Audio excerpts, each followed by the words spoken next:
Friends எல்லாருக்கும் வணக்கம். சர்வம் சதாசிவம். பொதுவாக இப்போ பார்த்தீங்கன்னாக்கா பெண்களுக்கு வர்ற ப்ராப்ளம்ஸில் மெயினாக பார்த்தீங்கன்னா தன்னோட பார்ட்னரோட யாராக வேணால் இருக்கட்டும், அது லவ்வராக இருக்கட்டும், ஹஸ்பண்டாக இருக்கட்டும், இல்லை லிவின்ல இருக்காங்க அப்படின்னா, இந்த எந்த ஒரு ரிலேஷன்ஷிப்லேயாவது அவங்களுக்கு ஒரு பாதுகாப்போ இல்லை ஒரு சாட்டிஸ்ஃபேக்ஷன் இருக்கா, இல்லை அமைதியாக லைஃப் போகுதா, அவங்க எமோஷன்ஸ் அண்ட் ஃபீலிங்ஸ் பாதுகாக்கப்படுதா அப்படின்னு பார்த்தா, எனக்கு தெரிஞ்ச வரைக்கும் நான் மீட் பண்ண பெண்களில் பாதி பேர் அதனால் சஃபர் ஆகிட்டு தான் இருக்காங்க. நேத்திக்கு என்னோட ஒரு ஃப்ரெண்டு அதை பற்றி ஷேர் பண்ணாங்க.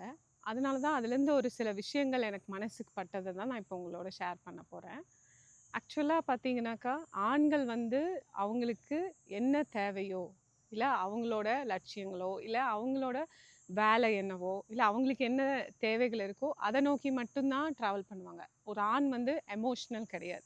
பட் ஒரு பெண் எப்பவுமே எதுலேயுமே எமோஷ்னலாக இருக்கா.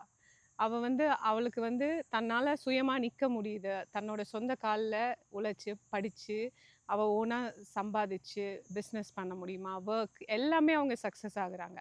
பட் ஒரு லைஃப் பார்ட்னர்னால எமோஷ்னலாக அவங்க ஹிட் ஆகும்போது ரொம்ப டவுன் ஆகிடுறாங்க. அதுதான் அவங்க லைஃப்பை அவங்க லூஸ் பண்ணுறதுக்கான மெயின் ரீசன். அதனால் ஆம்பளைங்களை அஃபென்ஸ் பண்ண சொல்லலை.